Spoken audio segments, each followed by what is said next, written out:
About the preamble of the Indian constitution.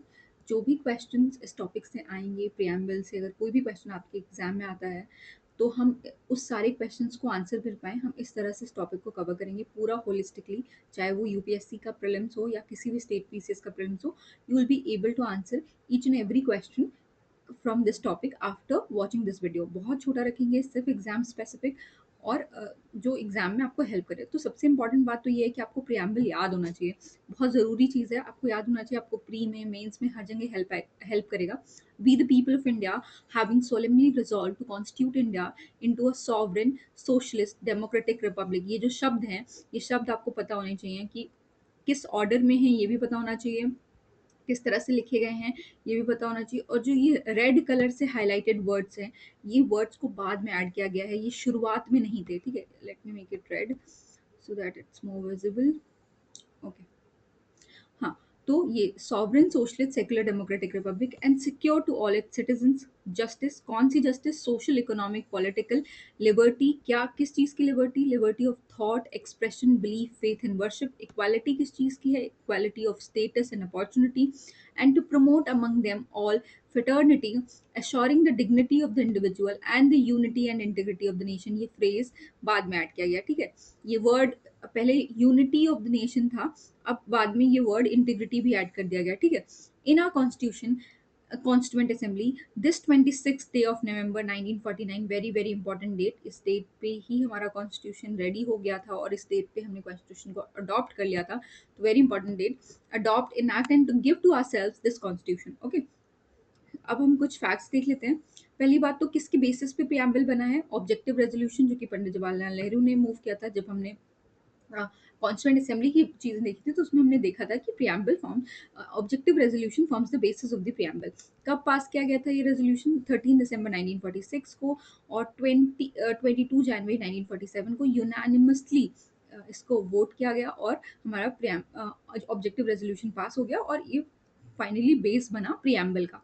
ठीक है, preamble को अडॉप्ट कब किया गया है? 26 नवंबर 1949 को। सारा कॉन्स्टिट्यूशन भी उसी दिन अडॉप्ट किया गया है, तो प्रियम्बल भी उसी दिन अडॉप्ट किया गया। प्रियम्बल को सबसे लास्ट में ड्राफ्ट किया गया था ताकि वो पूरे कॉन्स्टिट्यूशन के साथ सिंक रहे। मतलब ऐसा है कि कॉन्स्टिट्यूशन में जो चीज़ें लिखी हुई हैं, ठीक है, और जो हमारे प्रियम्बल में लिखी हुई हैं चीज़ें, वो सब आपस में मेल खा रही हैं। ठीक है, ऐसा ना हो कि अलग अलग चीज़ें हैं। ठीक है, वो आपस में इक्वल है, रिजेंबल कर रही हैं, so that it accurately reflects the final document।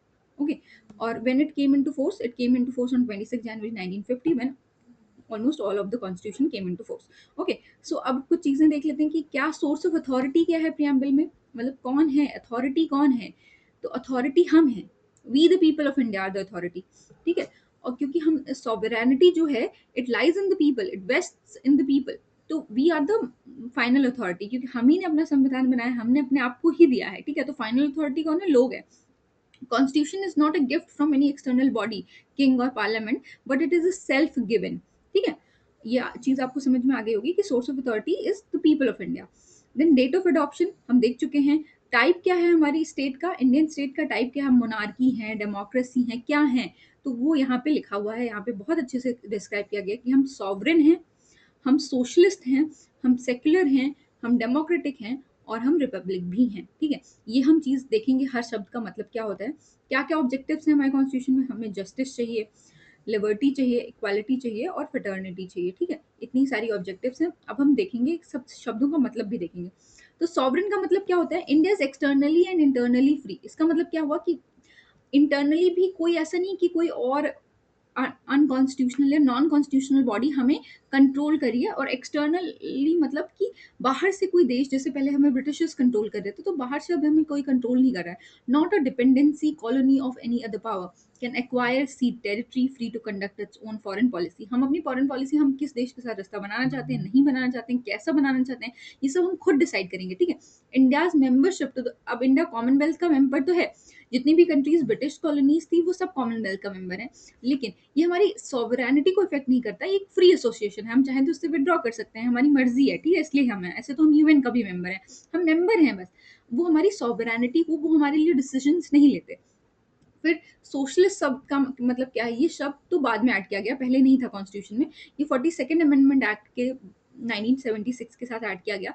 इसका मतलब क्या है कि India follows democratic socialism. Socialism का आपको मतलब वो पता होगा कि सोशलिज्म का मतलब होता है एक ऐसी सोसाइटी जो इगैलिटेरियन हो, ठीक है, जहाँ पे क्लास डिफरेंसेस ना हो, कोई अमीर गरीब ना हो, लोगों के पास लगभग बराबर एमिनिटीज और बराबर बराबर सुख सुविधाएं हों, ठीक है। तो हम डेमोक्रेटिक सोशलिज्म को फॉलो करते हैं, और जहाँ पे जो मीन्स ऑफ प्रोडक्शन है, मीन्स ऑफ प्रोडक्शन का मतलब क्या हुआ कि कौन देश को चलाएगा, कौन इकोनॉमी को चलाएगा, ये सब जो चीज़ें हैं वो किसी एक प्राइवेट इंडिविजुअल के हाथ में नहीं है, बल्कि दोनों के हाथ में है। हम एक मिक्स्ड इकोनॉमी है, हमारे पास यहाँ पे प्राइवेट सेक्टर भी है और पब्लिक सेक्टर भी है। जो प्राइवेट सेक्टर है वो जो बाकी सारी चीज़ें हैं वो गुड्स और सर्विसेज प्रोवाइड करता है, पब्लिक सेक्टर क्या करता है, वेलफेयर प्रोवाइड करता है, ठीक है। और हम एक कम्युनिस्ट स्टेट भी नहीं है। इसका मतलब ये है कि हम, ऐसा नहीं है कि स्टेट ही सब कुछ कंट्रोल कर रहा है, कि लोगों के पास अपॉर्चुनिटी ही नहीं है कि लोग खुद अपना प्रॉफिट कमा सकें, अपनी एंटरप्राइजेस खोल सकें, नहीं, सारी अपॉर्चुनिटीज है। और गवर्नमेंट भी इक्वली, गवर्नमेंट क्या है, गवर्नमेंट फैसिलिटेटर है, मार्केट प्लेयर नहीं है, ठीक है। It aims to reduce inequality of income, status and opportunity and prevent concentration of wealth। जैसे मैंने बताया कि क्लास इनइक्वालिटी को कम करने की बात करता है। फिर secularism, it was again added by the 42nd amendment act. तो ये पहले से वैसे सेकुलर है हमारा स्टेट। ये आर्टिकल 25 से 28 जो राइट टू रिलीजन है उससे हमें पता चलता था, लेकिन हमने एक्सप्लिसिट करने के लिए ये वर्ड ऐड कर दिया, ठीक है। India has no official state religion, हमारा कोई रिलीजन नहीं है, कि ऐसा नहीं है कि इंडिया का जो रिलीजन है वो हिंदुज्म है या इस्लाम है या कोई क्रिश्चियनिटी, कोई रिलीजन नहीं है हमारा, ठीक है।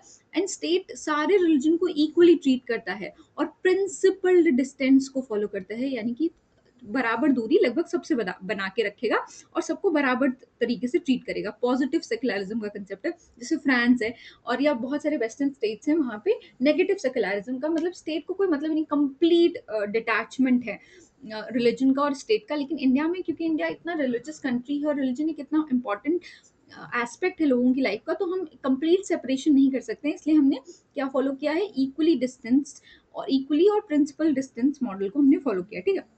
डेमोक्रेसी का क्या मतलब होता है, डेमोक्रेसी का सिंपल मतलब है कि जहाँ पे जनता द्वारा चुनी गई सरकार हो, ठीक है। तो यूनिवर्सल फ्रेंचाइज के थ्रू, पीरियोडिक इलेक्शंस के थ्रू, रिस्पॉन्सिबल गवर्नमेंट है। रिस्पॉन्सिबल गवर्नमेंट कैसे है कि executive is responsible to the legislature. जब चाहे लेजिस्लेचर सरकार को हटा सकती है, अगर लोगों का अगर कॉन्फिडेंस नहीं है, मेजोरिटी नहीं है, ठीक है। रूल ऑफ लॉ है, सरकार के हिसाब से सब कुछ नहीं चलेगा, सरकार लॉ के हिसाब से चलेगी। लॉ जो पहले से बने हुए हैं, लॉ में चेंजेस किए जा सकते हैं, लेकिन वो भी पार्लियामेंट की सहमति से किए जाएंगे। और उस पार्लियामेंट में कौन बैठ रहा है, जनता द्वारा चुने गए प्रतिनिधि, ठीक है। सोशल डेमोक्रेसी है। सोशल डेमोक्रेसी का मतलब क्या है, सबके पास equality of status and opportunity है। हर कोई बंदा चाहे तो प्रधानमंत्री बन सकता है, चाहे तो राष्ट्रपति बन सकता है, सिविल सर्विसेज में जा सकता है, कहीं भी हर एक, मतलब किसी को ऐसे रोक टोक नहीं है कि तुम इस वर्ग से आ रहे हो, इस जात से आ रहे हो, इस जेंडर से आ रहे हो, इस रीजन से आ रहे हो तो तुम्हें रोक टोक होगी, नहीं, कोई रोक टोक नहीं। Equality of status and opportunity है।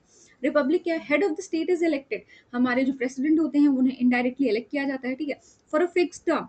ऐसा नहीं कि एक बार इलेक्ट हो गए तो जिंदगी भर वही प्रेसिडेंट रहेंगे, नहीं, he is not a hereditary monarch. यही मतलब होता है बेसिकली रिपब्लिक का, कि जो हेड ऑफ द स्टेट होगा वो हेरिडिटरी रूलर नहीं होगा, ठीक है। और यहाँ पे ये भी मतलब होता है कि कोई प्रिविलेजेस नहीं होंगे उसके पास, एब्सेंस ऑफ एनी प्रिविलेजेस। जैसे कि हमारा आर्टिकल 14 भी इक्वालिटी की बात करता है, ठीक है, इक्वालिटी बिफोर लॉ, ठीक है। तो इसका मतलब क्या हुआ कि जो सबको, मतलब ऐसा नहीं है कि अगर प्रेसिडेंट ने कोई क्राइम किया है तो उसको अलग तरीके से ट्रीट किया जाएगा, और कोई नॉर्मल इंसान ने क्राइम किया तो उसको अलग सबको सेम लॉज के अंडर ट्रीट किया जाएगा, ठीक है। So there is absence of privileges, okay. Then अब ये तो हमने सारे टर्म्स की मीनिंग देख लिया, ठीक है। अब आ जाते हैं कि ऑब्जेक्टिव्स क्या क्या दिया गया है। तो ये बहुत इंपॉर्टेंट है, पूछ लिया जाता है कि ये आपको पूछता है कि which type of justice enshrined in the preamble. So यहाँ पे चार ऑप्शन दे दिए जाएंगे, ये तीन सही हैं, एक जो गलत होगा वो आपको बताना होगा। तो इस तरह से क्वेश्चन आ जाते हैं। सोशल, इकोनॉमिक, पॉलिटिकल, इस तरह की जस्टिस हम चाहते हैं, ठीक है। सोशल स्फेयर में भी, पॉलिटिकल और इकोनॉमिक स्फेयर में भी हमें जस्टिस चाहिए। लिबर्टी हमें चाहिए, किस चीज़ की, सोचने की आज़ादी होनी चाहिए, थॉट एक्सप्रेशन, बोलने की आज़ादी होनी चाहिए, बिलीफ्स, हम जिस चीज़ पे विश्वास करते हैं उसकी आज़ादी होनी चाहिए, फेथ कि हम किस धर्म को मानना चाहते हैं उसकी, और वर्शिप यानी कि हम किस तरह से वर्शिप करना चाहते हैं। टोटल कितनी है, 5 टाइप की, 5 टाइप की लिबर्टी हमें चाहिए। इक्वालिटी किस चीज़ की होनी चाहिए, स्टेटस की होनी चाहिए और अपॉर्चुनिटी की होनी चाहिए, ठीक है।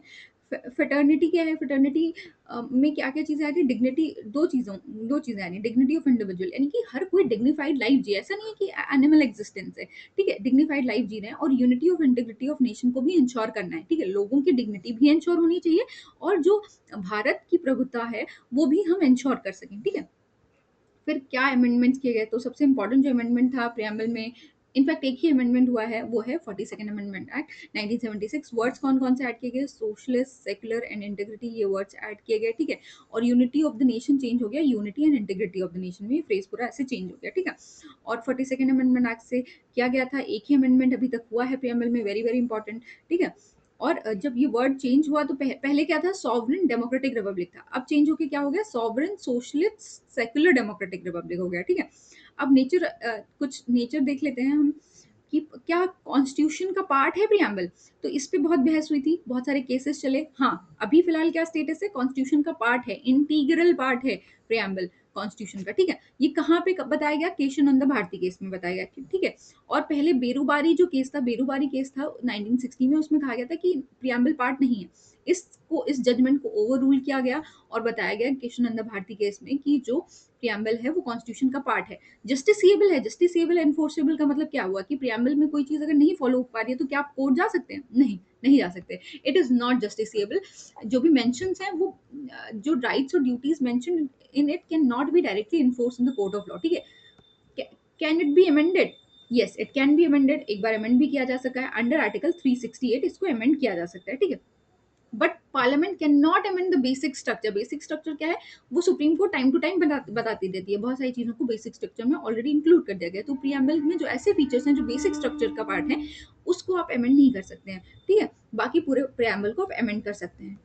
फिर यूटिलिटी क्या है प्रियम्बल की, जरूरत क्या है इसकी, ठीक है। तो ये काइंड ऑफ इंटरप्रेट करने में हेल्प करता है, जो भी प्रोविजंस हैं जो एम्बिग्यूअस हैं, तो इसमें हमें हमें पता है ना आइडियल क्या है हमारा, हमें कहाँ, हमें मंजिल पता है कि जो इसमें चीज़ें दी गई हैं हमें वो चीज़ें अचीव करनी है। तो हम फिर डिसाइड कर लेते हैं कि अगर कोई और प्रोविजन है जो कॉन्स्टिट्यूशन में और वो प्रियम्बल के साथ नहीं मेल खा रहा है, तो हम देख लेते हैं कि हाँ ठीक है, कि reflects the ideals, objectives and basic philosophy of the makers, ठीक है। It is a legal force, it has the same legal sanctity as the rest of the constitution, but it is not source of any substantive power for the legislature, not a prohibition on the legislative power, ठीक है।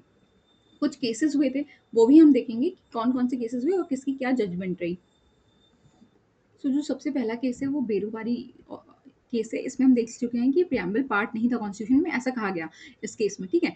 और फिर Golaknath case आता है, इसमें कहा गया था कि प्रियम्बल को ट्रीट किया जाएगा एज गाइड और to understand the spirit of the makers of the constitution, लेकिन इसमें भी ये नहीं कहा गया कि प्रियम्बल पार्ट है कॉन्स्टिट्यूशन का, तो ठीक है। अभी के दो केसेस में प्रियम्बल को पार्ट नहीं बताया गया। फिर फाइनली केशवानंद भारती केस आता है, जहाँ पे बेरूबारी की जजमेंट को ओवर रूल किया जाता है, preamble is part of the constitution, यहाँ पे बेसिक स्ट्रक्चर बताया जाता है और ये भी बताया जाता है कि प्रियम्बल को अमेंड किया जा सकता है बट इसके बेसिक स्ट्रक्चर को डिस्ट्रॉय नहीं किया जा सकता। तो ये तीन चार बातें इसमें कही जाती हैं, ठीक है। फिर अब धीरे धीरे जब ये बात हो गई, बेसिक स्ट्रक्चर की डॉक्ट्राइन रख दी गई, तब बेसिक स्ट्रक्चर की डॉक्ट्राइन अप्लाई करने लगते हैं हम। और जो इंदिरा गांधी केस है उसमें हम प्रियम्बल पे बेसिक स्ट्रक्चर डॉक्ट्राइन को अप्लाई करते हैं, हम कहते हैं फ्री और फेयर इलेक्शन जो है वो बेसिक स्ट्रक्चर का पार्ट है। फिर हम एसआर बोहमे केस में कहते हैं कि सेक्युलरिज्म जो है वो बेसिक स्ट्रक्चर का पार्ट है। फिर एलआईसी केस में हम कहते हैं कि प्रियम्बल जो है वो integral part of the constitution है। वेरी वेरी इंपॉर्टेंट, कि किस में कहा गया था इंटीग्रल पार्ट है, वो एलआईसी केस में कहा गया था। और ऐसे नॉर्मली बोला गया था कि preamble is part of the constitution, ये केशवानंद भारती केस में बोला गया था, ठीक है। अब कुछ लोग हैं जिन्होंने प्रियम्बल को किस तरीके से डिस्क्राइब किया है, कुछ इंपॉर्टेंट टर्म्स बोले हैं। तो कई बार एग्जाम में पूछ लिया जाता है कि which of the following called the preamble as the political horoscope of the constitution. तो आपको 4-5 ऑप्शन दे दी जाएंगे लोगों के और उसमें से चूज करना होगा। तो ये स्टेटमेंट्स पता होनी चाहिए कि के एम मुंशी ने प्रियम्बल को पॉलिटिकल हॉरोस्कोप कहा था, ठाकुरदास भार्गव ने कहा था सोल ऑफ द कॉन्स्टिट्यूशन। इसको कंफ्यूज मत करना, इन्होंने सोल ऑफ द कॉन्स्टिट्यूशन कहा था ठाकुरदास भार्गव ने, और जो heart and soul of the constitution वो बी आर अम्बेडकर ने कहा था, और वो उन्होंने कॉन्स्टिट्यूशनल रेमेडीज के लिए कहा था, ठीक है। तो ये अलग चीज है, उससे कंफ्यूज नहीं करना है, ठीक है। फिर एनके पालखी वाला ने क्या कहा था, preamble is the identity card of the constitution, ठीक है। फिर सर अलादी कृष्ण स्वामी अय्यर ने क्या कहा था, preamble the preamble to our constitution expresses what we had thought और ड्रीम्ड फॉर सो लॉन्ग। फिर अर्नस्ट बार्कर ने क्या कहा है, it is the key to the minds of the makers, ठीक है। ये जो मेकर्स ऑफ द कॉन्स्टिट्यूशन थे उनकी दिमाग की कुंजी है, ठीक है। सर आइवर जेनिंग्स ने क्या कहा है, तो ये जो बाहर वाले हैं इनका इनका बहुत पूछ लिया जाता है, तो इनका तो जरूर से याद रखना, ठीक है। सर आइवर जेनिंग्स ने कहा था कि preamble called the preamble the political creed on which the constitution is based. Subhash Kashyap ने कहा था if the constitution is the body then the preamble is the soul, ठीक है। तो सोल वाली बात दो लोगों ने करी है, ऐसे कंफ्यूजिंग वाले नहीं आएंगे, लेकिन के एम मुंशी और ये एन ए पालकी वाला इनका और ये अर्न्स्ट बार्कर और सर आइवर जेनिंग्स, इनका आपको पता होना चाहिए। अब कुछ इंपॉर्टेंट चीज़ें जो है, प्रिएम्बल इंट्रोडक्शन है, ऑब्जेक्टिव रेजोल्यूशन पे बेस्ड था, ठीक है। 26 नवंबर को अडॉप्ट किया गया, ठीक है। सबसे लास्ट में अडॉप्ट किया जाता है, ठीक है। ओरिजिनली सॉवरेन डेमोक्रेटिक रिपब्लिक था, चेंज होके जो हुआ वो सब मैं बता चुकी हूँ। एक ही बार बस अमेंड किया गया है, ठीक है। और जस्टिसेबल नहीं है, एनफोर्सेबल नहीं है, ये सब चीज़ें आपको पता होनी चाहिए, ठीक है। आइडिया जो है प्रिएम्बल का कि प्रिएम्बल होना चाहिए, ये कहाँ से लिया गया है? ये यूएसए से लिया गया है। सबसे पहले यूएसए ही कॉन्स्टिट्यूशन था जिसने प्रिएम्बल बनाया था, और उसमें भी ऐसे सेम तरीके से बनाया गया जैसे हमने लिखा है, ठीक है। तो आइडिया, स्टाइल, लैंग्वेज, ये सब हमने कहाँ से लिया है? ये हमने यूएसए के कॉन्स्टिट्यूशन से लिया है, ठीक है। फिर इसमें जो ऑब्जेक्टिव्स हैं, जस्टिस, लिबर्टी, इक्वालिटी, फ्रेटर्निटी के, ये किससे इंस्पायर्ड है? ये फ्रेंच रेवोल्यूशन से इंस्पायर्ड है और ऑब्जेक्टिव रेजोल्यूशन से इंस्पायर्ड है, ठीक है। एक इंपॉर्टेंट पॉइंट था। और जस्टिस वाला जो चीज़ है वो रशियन रेवोल्यूशन से इंस्पायर्ड है। जब हम वो पढ़ते हैं ना कि सोर्सेज ऑफ द कॉन्स्टिट्यूशन, उससे रिलेटेड भी वीडियो है, आप देख लीजिएगा प्लेलिस्ट में कि कौन सी चीज़ हमने कहाँ से ली है। तो उसमें मैंने बताया कि जस्टिस हमने रशिया से लिया है, ये सब चीज़ें, ठीक है। 3 टाइप्स ऑफ जस्टिस हैं और 5 एलिमेंट्स ऑफ लिबर्टी हैं, 2 एलिमेंट्स ऑफ इक्वालिटी, ये सब हम देख चुके हैं, ठीक है। रिपब्लिक और डेमोक्रेटिक सेम सेम चीज़ें नहीं है, इसमें दोनों शब्द का आपको अंतर पता होना चाहिए। जो रिपब्लिक है, it relates to the elected head of the state, और democratic relates to the form of government based on the will of the people, यानी कि लोगों की इच्छा के अनुसार जो सरकार बनाई गई है उसको डेमोक्रेसी कहते हैं। और रिपब्लिक का मतलब होता है कि जो हेड ऑफ द स्टेट होगा वो इलेक्टेड होगा, वो हेरिडिटरी रूलर नहीं होगा। तो मतलब दोनों एक दूसरे के पूरक हैं, दोनों चीजें होनी चाहिए तभी हो सकता है। तो बस लेकिन इनका फर्क पता होना चाहिए, ठीक है। Preamble can not overwrite express provisions of the constitution, preamble किसी भी प्रोविजन को चेंज नहीं कर सकता है, ठीक है। हाँ, ऐसा नहीं है कि कोई 2 प्रोविजंस कॉन्ट्रडिक्ट में आ रहे हैं तो हम उस प्रोविजन को चेंज कर दें और प्रिएम्बल को वो करें, जैसे डीपीएसपी फंडामेंटल राइट्स के बीच में हुआ था, ठीक है। इसको बस इंटरप्रिटेटिव एड की तरह ही यूज किया जा सकता है, ठीक है। इंटरप्रिटेटिव एड की तरह यूज किया जा सकता है। बस इतनी ही चीजें थी जो आपको पता होना चाहिए, किसने क्या कहा है, कुछ इंपॉर्टेंट जो केसेस हैं, नेचर क्या, ये जो कुछ इंपॉर्टेंट चीजें हैं जिसपे क्वेश्चन बनते हैं, और जो कंफ्यूजिंग पॉइंट होते हैं ये आपको पता होना चाहिए। कितनी बार अमेंड किया गया है, ऑब्जेक्टिव्स क्या हैं, सारे शब्दों के मतलब पता होने चाहिए, ठीक है। और कुछ की फैक्ट्स हैं, और प्रिएम्बल तो याद होना चाहिए, सबसे इंपॉर्टेंट चीज़ है। With this we complete this topic and you can watch this video, make notes out of it so that you are thorough with this topic. Thank you.